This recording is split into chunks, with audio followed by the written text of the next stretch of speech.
ప్రభువైన యేసుక్రీస్తు నామానికి సమస్త మహిమలు కలుగును గాక. ఈ కార్యక్రమాన్ని వీక్షిస్తున్న మీ అందరికీ ప్రభువైన యేసుక్రీస్తు నామంలో నా శుభాలు తెలియజేస్తున్నాను. బాగున్నారు కదండి? మరొకసారి దేవుడు నాకు ఇచ్చిన తలంపుతో మీ ముందుకు రావడానికి దేవుడు నాకు చూపిన కృప కొరకై దేవునికి వందనాలు తెలియజేస్తున్నాను. మనం చాలాసార్లు బైబిల్లో ఒక వచనాన్ని చదువుతుంటాం. దేవుడు తన ప్రజలైన వారితో మాట్లాడుతున్నప్పుడు నేను అబ్రహాము దేవుడను, ఇసాకు దేవుడను, యాకోబు దేవుడను అని చెప్తూ ఉంటాడు.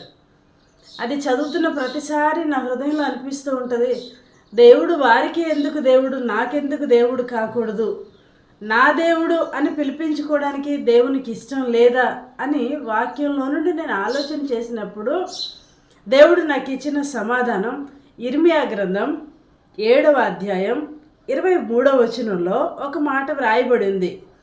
మీరు నా మాటలు అంగీకరించిన ఎడల నేను మీకు దేవుడనయ్యుందును, మీరు నాకు జనులయ్యుందురు. దేవునికి మహిమ కలుగును గాక. దేవుడు ఎంత మంచి దేవుడండి. కేవలం ఇది ఇశ్రాయేలులతో వ్రాయబడిన మాటే, కానీ నూతన నిబంధ ఇశ్రాయేలులమైన మనకు కూడా ఈ మాట వర్తిస్తుంది అనే సంగతిని జ్ఞాపకం చేసుకోవాలి. దేవుడు కొన్నిసార్లు తన ప్రజలతో మాట్లాడిన ప్రతి మాట కూడా ఆత్మ సంబంధంగా దేవుని ప్రజలంగా పిలువబడుతున్న మనకు కూడా వర్తిస్తుంది. గనుక ఇర్మియా గ్రంథంలో దేవుడు చెప్పిన శ్రేష్టమైన మాట ఏంటంటే, మీరు నా మాటల ప్రకారంగా జీవించినప్పుడు నేను మీకు దేవుడినై ఉంటాను, మీరు నాకు ప్రజలై ఉంటారు అని చెప్పాడు. ఎంతటి ఆధిక్యతనిస్తున్నాడండి దేవుడు. ఒక ముఖ్యమంత్రి వచ్చి ఈ వ్యక్తి నాకు సంబంధించిన వ్యక్తి, లేక ఈ కుటుంబం నాకు సంబంధించిన కుటుంబం, లేక ఈ ప్రాంతం నాకు సంబంధించిన ప్రాంతం అని కనుక ఒక అధికారి, ఉన్నత అధికారి అనౌన్స్ చేస్తే, డిక్లేర్ చేస్తే విన్న ప్రజలందరూ ఆశ్చర్యపోతారు. నేనెందుకు ఆ ప్రజల్లో లేకపోయాను, నేనెందుకు ఆ కుటుంబంలో లేకపోయాను, నేనెందుకు వారికి కుటుంబ సభ్యులుగా లేకపోయాను అని వాపోతూ ఉంటారు. ఎందుకంటే ఒక ఘనులైన వారికి సంబంధించిన వ్యక్తులు అని పిలువబడడం మనందరికీ ఇష్టమే. కానీ భూమిని, ఆకాశాన్ని, అందలి సమస్తాన్ని నోటి మాట చేత చేసిన ఘనుడైన దేవునికి మనం ప్రజలం. హల్లెలూయా! అది ఎంతటి ఆధిక్యత కదండి. ఆ ఆధిక్యతను పొందుకోవాలని, అట్టి ఆధిక్యతను మనం స్వతంత్రించుకోవాలని దేవుడు కోరుకుంటున్నాడు. అందుకే ఈ మాట వ్రాయించాడనమాట. నా మాటల ప్రకారంగా ఎవరైతే జీవిస్తారో, బ్రతుకుతారో, వారి జీవితాల్లో ఆ మాటలను అవలంబిస్తారో వారికి నేను దేవుడిగా ఉంటాను, వారు నాకు ప్రజలై ఉంటారు అని చెప్పాడు. హల్లెలూయా! దేవుని ప్రజలుగా ఉండడం అనేది ఆషామాషి విషయం కాదు. ఏదో ప్రభా నువ్వు నాకు దేవుడవు, నేను నీకు నమస్కారం పెట్టేస్తా ఉన్నాను, నేను నిన్ను నమ్మేసుకుంటున్నాను, నేను నా పేరు మార్చేసుకుంటున్నాను, నేను ఈ రోజు నుంచి క్రైస్తవులుగా మారిపోతున్నాను, నన్ను నీ బిడ్డగా తీసేసుకో అని చెప్పినంత మాత్రాన మనం దేవుని పిల్లలం అయిపోము. ఒక విధంగా అయిపోతాం. ఎందుకంటే నోటితో ఒప్పుకొని హృదయంలో విశ్వసించి నీటి బాప్తీసం తీసుకోవడం ద్వారా ఎందరైతే తనను అంగీకరిస్తారో వారందరూ దేవుని కుమారులు, కుమార్తెలు అని దేవుడు చెప్తూ ఉన్నాడు. సంతోషమే, కానీ దానికి మించిన ఒక స్టెప్, దానికి మించిన ఒక అడుగు ఎదగాలనేది దేవుని ఉద్దేశం. మనం దేవుడు నా దేవుడు అని చెప్పుకోవడం సబబే, కానీ దేవుడు కూడా తిరిగి మీరు నా ప్రజలు, లేకపోతే నేను వారి యొక్క దేవుడను అని చెప్పుకోవడం అది ఎంత గర్వకారణం అండి మనకి. అబ్రహాము దేవుడను, ఇసాకు దేవుడను, యాకోబు దేవుడను అని పలుమార్లు బైబిల్ గ్రంథంలో దేవుడు తను పరిచయం చేసుకున్నాడు కదండి. ఒకవేళ నేను లిదియా దేవుడను, ఒకవేళ వింటున్న మీ దేవుడను అని దేవుడు చెప్పుకోగలిగితే అది ఎంత గొప్ప విషయమో కదండి. బైబిల్ గ్రంథంలో అలా కొంతమందితో దేవుడు చెప్పాడు. మోషేతో మాట్లాడినప్పుడు నిర్గమాకాండం 3వ అధ్యాయం 6వ వచనంలో అంటాడు కదా, మరియు ఆయన నేను నీ తండ్రి దేవుడను అంటాడు. ఇంకా కింద అబ్రహాం, ఇస్సాకు, యాకోబులను కూడా ప్రస్తావించాడు. నీ తండ్రి అంటే మోషే తండ్రి అయిన అమ్రాము కూడా నేను దేవుడును అని దేవుడు చెప్పాడు అనమాట. హల్లెలూయా! కనుక మన జీవితాల్లో దేవుడు ప్రతి ఒక్కరికి దేవుడిగా పిలువబడడం ఎంతగానో ఇష్టపడుతున్నాడు. అలా పిలువబడడానికి చాలా కారణాలు ఉన్నాయండి. అబ్రహాము జీవితాన్ని మనం గమనించినప్పుడు అతడు ఎంత విశ్వాసాన్ని వ్యక్తం చేశాడో దానికి మించి ఎవరూ లేరు. అందుకే అతడు విశ్వాసులకు తండ్రి అని పిలువబడ్డాడు కదండి. చాలా సంవత్సరాల తర్వాత నిండు వృద్ధాప్యంలో పుట్టిన ఒకే ఒక కుమారుడిని బలిగా ఇచ్చేయంటే ఏ తండ్రి ఇచ్చేస్తాడు? ఎవరిచ్చేస్తారు? నీవు నేను ఆ స్థితిలో ఆ స్థానంలో ఉంటే ఇవ్వగలమా?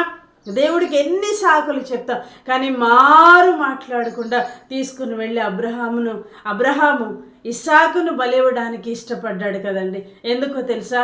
దానికంటే ముందుగా దేవుడు అబ్రహాముతో చేసిన వాగ్దానాన్ని జ్ఞాపకం చేసుకున్నాడు అనమాట. ఎందుకంటే నీ సంతానాన్ని ఇసుక రేణువుల కంటేను ఆకాశ నక్షత్రముల వలెను ఇసుక రేణువుల వలెను చేస్తానని దేవుడు చెప్పిన మాట ఆయన నమ్మాడు కనుక బలి ఇవ్వడానికి వెనుదీయలేదు.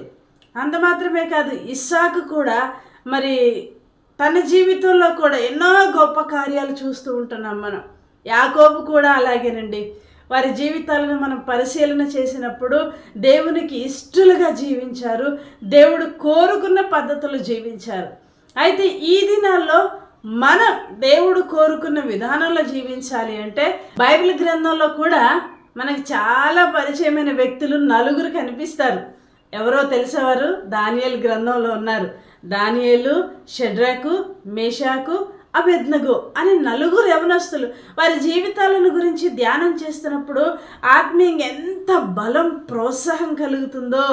అయితే వారు చెప్పలేదు, కానీ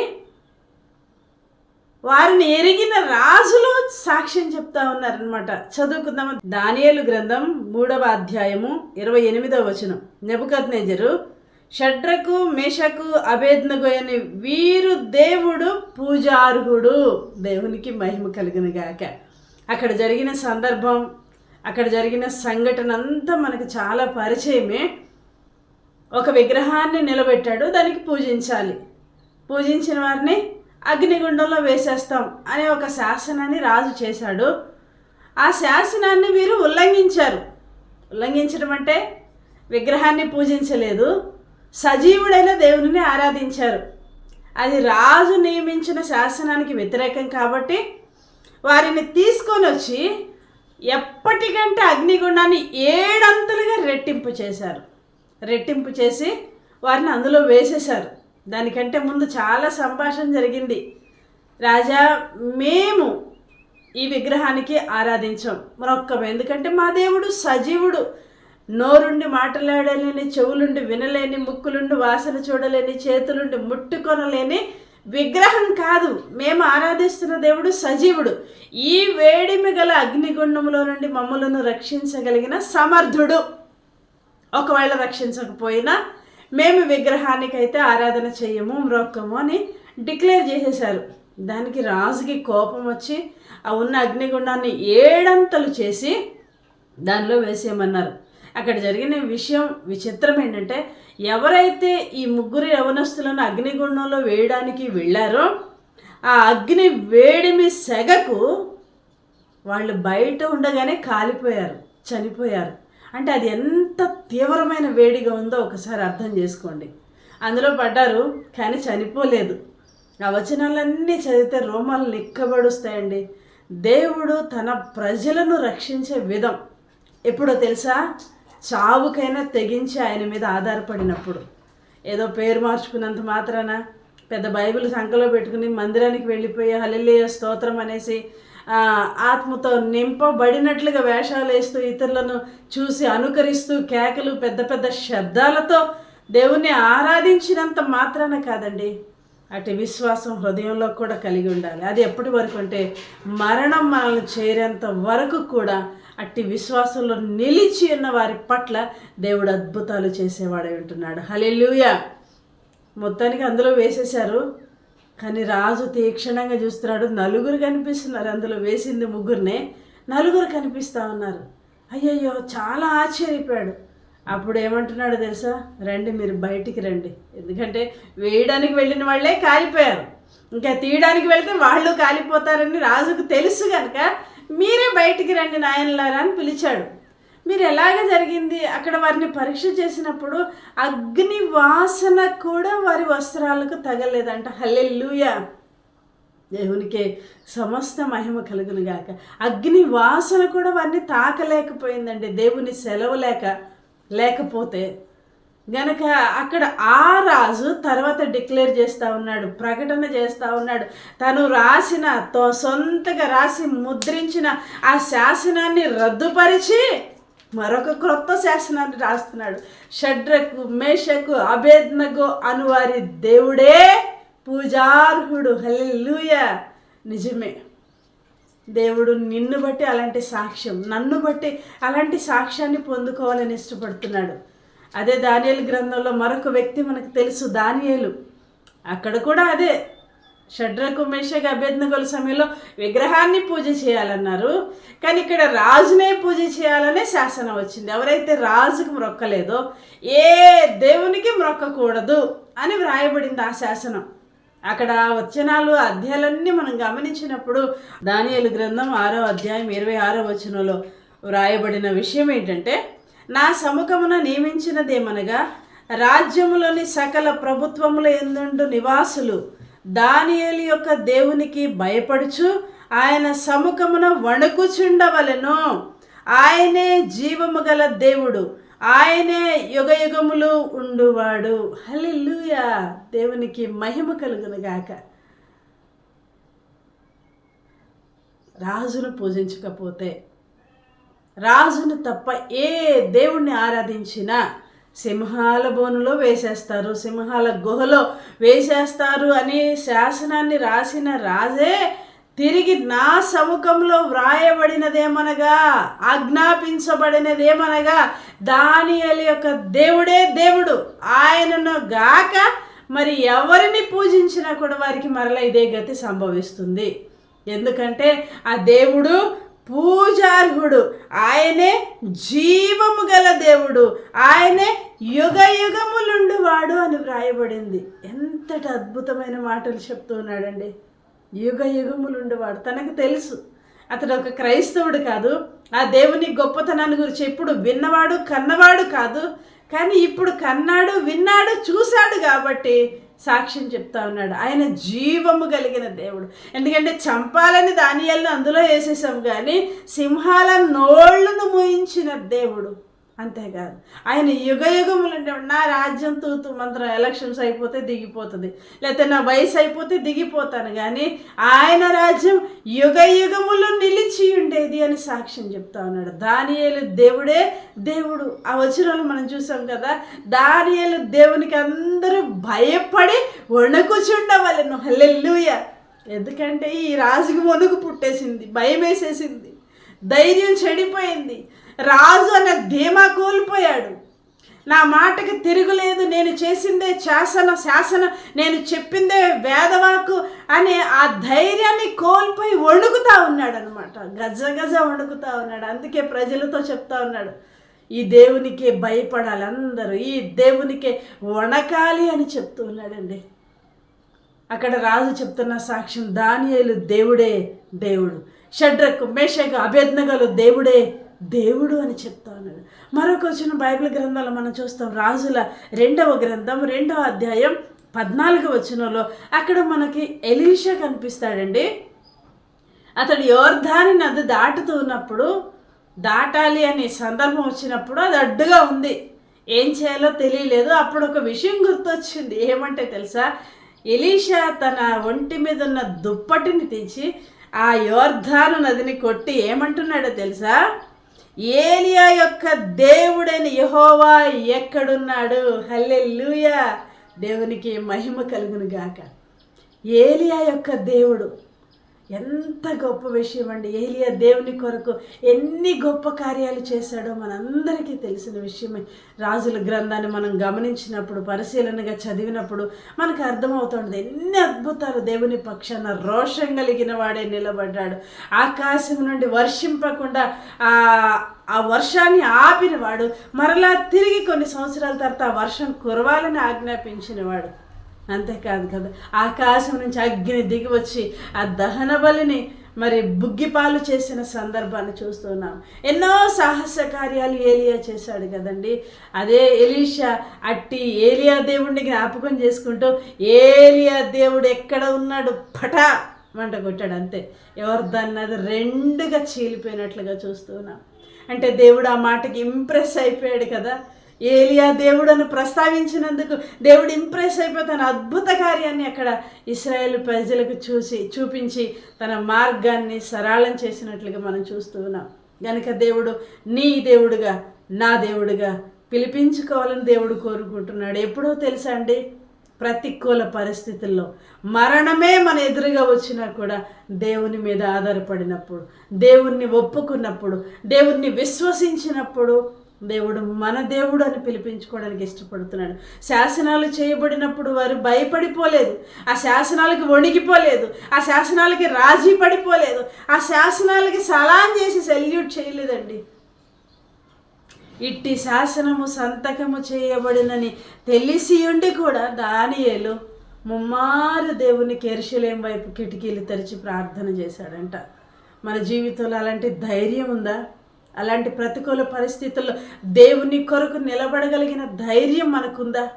ఒకసారి మనం పరిశీలన చేసుకుందాం. ఒకవేళ అట్టి ధైర్యం, అట్టి విశ్వాసం కనుక మనకు ఉంటే దేవుడు మన దేవుడు అని పిలిపించుకుంటాడు. మనమున్న స్థలంలో పలానా పాస్టర్ గారి దేవుడు అన్యజనులు సాక్ష్యం చెప్తారు. ఇదిగో ఈ సహోదరి పలానా సహోదరి యొక్క దేవుడు, ఈ సహోదరి దేవుడు, ఈ సహోదరుని దేవుడు, ఈ దైవ సేవకుని దేవుడు, వీరు ఆరాధిస్తున్న దేవుడు పూజార్హుడు, గొప్ప దేవుడు అని చెప్పినప్పుడు దేవుడు ఎంత సంతోషించి పొంగిపోతాడో కదండి మనల్ని బట్టి. కానీ ఈ దినాల్లో మనం ఏం చేస్తూ ఉన్నాం తెలుసా? ఒకవేళ క్రైస్తవ వ్యతిరేక చట్టాలు ఏమన్నా వచ్చినాయని తెలిస్తే దాని కొరకు ధర్నాలు, నినాదాలు కదండి, లేకపోతే సమ్మెలు, లేకపోతే ప్రభువా ఆ చట్టాన్ని తీసేయి అని ప్రార్థన. క్రైస్తవ్య వ్యతిరేక నాయకులు వచ్చినా, క్రైస్తవ్యానికి వ్యతిరేకమైన చట్టాలు నిర్ణయాలు తీసుకున్నా అవి చెడిపోవాలి ప్రభువా, అసలు అవి జరగకూడదు, అవి తీసేసే, అలాంటి నాయకులే లేకుండా చేయని ప్రార్థన చేస్తూ ఉంటాం. ఈ వచనాలు చదువుతున్నప్పుడు అలాంటి ప్రార్థనలు జ్ఞాపకం చేసుకున్నాలో నేను ఎంతగా నవ్వుకున్నాను. కానీ నా ప్రార్థన విధానంలో మార్పు తెచ్చింది ఈ వచనం. నిజమేనండి, ఈ వ్యక్తులు, ఈ భక్తులు ఆ శాసనాలు మార్చే ప్రభా, రాజునే తీసే ప్రభా, ప్లీజ్ ప్రభా, అట్లాంటి ముద్ర వేసిన వారిని, అసలు ఈ శాసనానికి వెనుకున్న వాళ్ళందరినీ మొత్తానికి నాశనం చేసే ప్రభా అని ప్రార్థన చేయలేదండి. శాసనం ఏదైనా కానీ వారి భక్తిలో మార్పు కలగలేదు, వారి పద్ధతిలో మార్పు కలగలేదు, దేవుని మీద వారికి ఉన్న విశ్వాసంలో ఎలాంటి మార్పు లేకుండా వారి యథాప్రకారంగా బాబా ఎంత అద్భుతం అండి. కత్తి తీసుకొచ్చి నీ ముందు పెడితే క్రైస్తవ వ్యతిరేక ఒక శాసనం, ఒక రాజ్యాంగం నీ ముందుకు వస్తే ఇదే ధైర్యంగా సువార్త ప్రకటించగలమా? ఇదే ధైర్యంగా మన వ్యక్తిగత భక్తిని కాపాడుకోగలమా? ఇదే ధైర్యంగా మన విశ్వాసాన్ని ప్రకటించగలమా ఇతరులతో? ఒకసారి పరిశీలన చేసుకుందాం.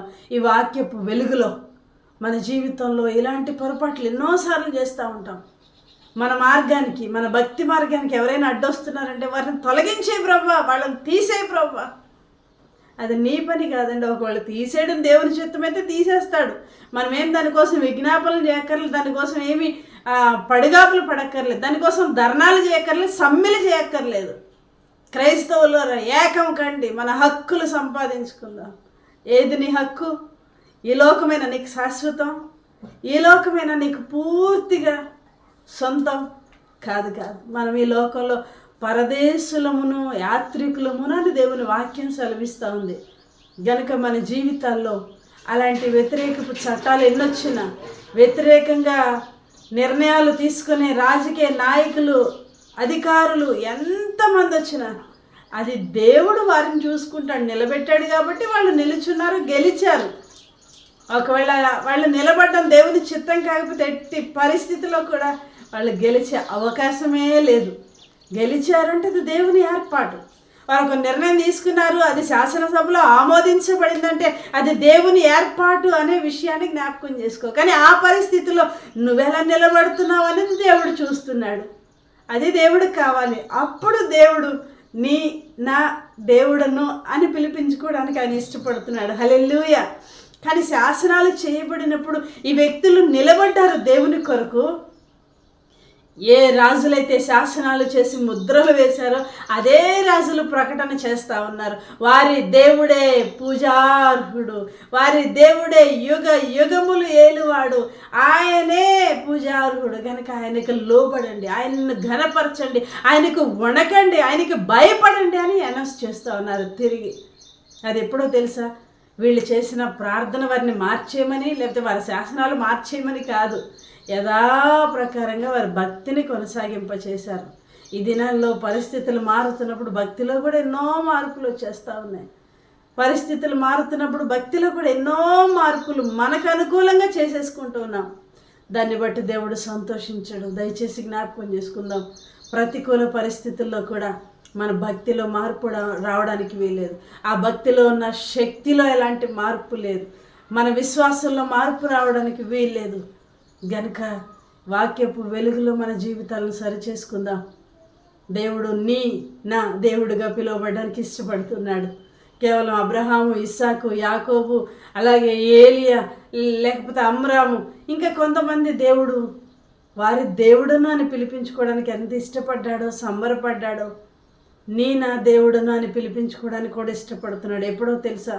నేను చాలా సంవత్సరాలుగా క్రైస్తవురాలనండి, నేను చాలా సీనియర్ మోస్ట్ క్రైస్తవురాలనని, నేను క్రైస్తవుడను అని మనమే చెప్పుకుంటున్నామేమో. మన గురించి ఇతరులు వీరు క్రైస్తవులు, వీరు నమ్మిన దేవుడు గొప్ప దేవుడు అని నిన్ను బట్టి సాక్ష్యం ఇస్తే అందును బట్టి దేవునికి మహిమ కలుగుతుంది, అందును బట్టి దేవుడు సంతోషించేవాడు. అదే దేవుడు నా నుండి కోరుకుంటున్నాడు. గనుక ప్రతికూల పరిస్థితుల్లో ఆ పరిస్థితులు మనడం మన వంతు కాదండి. ఆ పరిస్థితులు మన భక్తిని కాపాడుకోవడం మన ధర్మం. దాని కొరకు దేవుని సహాయాన్ని వేడుకుందాం. దేవుడు మనకు సహాయం చేస్తాడు ఖచ్చితంగా. అంతేగాని ధర్నాలు చేయడం, సమ్మెలు చేయడం, నిరాహార దీక్షలు చేయడం, హక్కుల కొరకు పోరాడడం, ఎక్కడికెక్కడికో వెళ్ళడం అది మన పని కాదు. ఆ పరిస్థితుల్లో సైతం దేవుని కొరకు నిలబడమే దేవుడు మన నుండి కోరుకునేదై ఉంటుంది. ఒకవేళ ఆ పరిస్థితిని బట్టి దేవుని నామానికి మహిమ కలగాలని దేవుడు ఉద్దేశిస్తే ఆ పరిస్థితిని తారుమారు చేసేస్తాడు. లేదు, ఆ పరిస్థితుల్లో, ఆ శ్రమల్లో, ఆ ప్రతికూల పరిస్థితుల్లో నువ్వు చచ్చిపోవాలి, గాయపరచబడాలి, జైలు పాలవ్వాలని దేవుడు నిర్ణయిస్తే, అదే దేవుడు అనుమతిస్తే ఖచ్చితంగా దానికి శిరస వంచుదాం. ఎందుకంటే ఆ పరిస్థితిలో కూడా దేవుడు ఒక గొప్ప కార్యం తలపెడతాడు కాబట్టి అది మనకు అనుమతిస్తాడు. అలాంటి సాక్ష్యాలు మీరు వినలేదా? నేను ఎన్నో విన్నాను. జైలుకు వెళ్ళిపోయారా అన్యాయంగా కేసులు బనాయించబడి, కానీ జైళ్ళలో కూడా కొంతమంది రక్షణకు వీరు కారకులయ్యారు. దేవునికి స్తోత్రం. వారున్న ప్రతికూల పరిస్థితుల్లో కూడా దేవుని కొరకు వారు నిలబడ్డారు కనుక అనేకులను దేవుని కొరకు సంపాదించారు. అలాగే ప్రతికూల పరిస్థితుల్లో మనం దేవుని కొరకు నిలబడి దేవునికి మహిమ తెచ్చేవారిగా ఉండాలని దేవుడు కోరుకుంటున్నాడు. గనుక మన జీవితాల్లో షడ్రకు, మేషకు, అబేద్నెగోల్లాగా, ఏలియా వలె, అబ్రహాము, ఇస్సాకు, యాకోబు, అమ్రాము, ఇంకా అనేక మంది భక్తులు దేవుడుని అనిపించుకున్న దేవుడు నా దేవుడు అనిపించుకోవడానికి కూడా ఇష్టపడుతున్నాడు. కేవలం మనం చెప్పుకోవడం కాదు, మనల్ని బట్టి ఇతరులు చెప్పినప్పుడు అది దేవుడు మన నుంచి ఆశించేది. అలాంటి భక్తి జీవితాన్ని, అలాంటి విశ్వాసపు జీవితాన్ని మనం కొనసాగించాలని దేవుడు కోరుకుంటున్నాడు. గనుక సమ్మెలు చేయడం, ధర్నాలు చేయడం, వాటి కోసం మనం చేతులు కలపడం కాదు, కానీ ప్రతికూల పరిస్థితుల్లో సైతం మన భక్తి మీద మనం ఫోకస్ చేయాలి తప్ప, మన ఆత్మీయ జీవితాన్ని ఎలా కాపాడుకోవాలి అని మనం దృష్టి పెట్టాలి తప్ప, వారిని ఎలాగ దించేయాలి వాటి కోసం ఉపవాసాలు ఉండాల్సిన అవసరం లేదు. ఆ శాసనాలు, ఆ చట్టాలు మార్చే ప్రభా, ఆ రాజుల్ని దించే, అధికారులను తీసేసే, వాళ్ళు ఓడిపోయేటట్టు చేసేసే ఆ రాజుల్ని ఇదంతా మన పని కాదండి. అదంతా దేవుడు చూసుకుంటాడు. దేవుని చిత్తమైతే వాళ్ళు నిలబడ్డారు, దేవుని చిత్తమైంది వాళ్ళు చేసిన ఆ నిర్ణయాలు ఆమోదించబడ్డాయి, దేవుని చిత్తమైంది వాళ్ళు తీసుకొచ్చిన ఆ వ్యతిరేక చట్టాలు అమలులోకి వచ్చాయండి. కానీ ఆ పరిస్థితుల్లో సైతం నేను ఎలా దేవుని కొరకు నిలబడుతున్నామన్నదే దేవుడు మన నుండి కోరుకుంటున్నాడు. కనుక మన జీవితాల్లో దేవుని కొరకు నిలబడే వారంగా, ఏ పరిస్థితి అయినా దేవుని కొరకు నిలబడే వారంగా ఉందాం. అట్టి విశ్వాసాన్ని, అట్టి ధైర్యాన్ని, అట్టి ఆత్మీయత, స్థిరత్వాన్ని దేవుడు మనకు అనుగ్రహించాలని కోరుకుందాం. ప్రార్థన చేసుకుందాం. పరిశుద్ధమైన మా తండ్రి, ప్రేమ కలిగిన మా ప్రభా, మీకు వందనాలు, స్తోత్రాలు. చదవబడిన, ధ్యానించబడిన, విన్న ఈ వర్తమానాన్ని, ఈ వాక్యాన్ని మా జీవితాలకు ఆధ్యాత్మికంగా మేలుకరంగా మార్చమని వేడుకుంటున్నాం. ప్రతికూల పరిస్థితులు వచ్చినప్పుడు వాటిని మార్చమని ప్రార్థించుట కంటే ఆ పరిస్థితుల్లో మీ కొరకు నిలవబడే కృపను మాకు ప్రసాదించండి నాయన. అలా నిలవబడటం ద్వారా ప్రజలు మీ గొప్పతనాన్ని చూసి, దేవా, మేము కలిగిన మిమ్మును మహిమపరిచినట్లుగా మమ్మల్ని అందరినీ వాడుకుని మీరే మహిమ పొందమని యేసు నామమున అడుగుచున్నాము తండ్రి, ఆమేన్. దేవుడు మిమ్మును మీ కుటుంబాలను బహుగా దీవించునుగాక. ఆమేన్.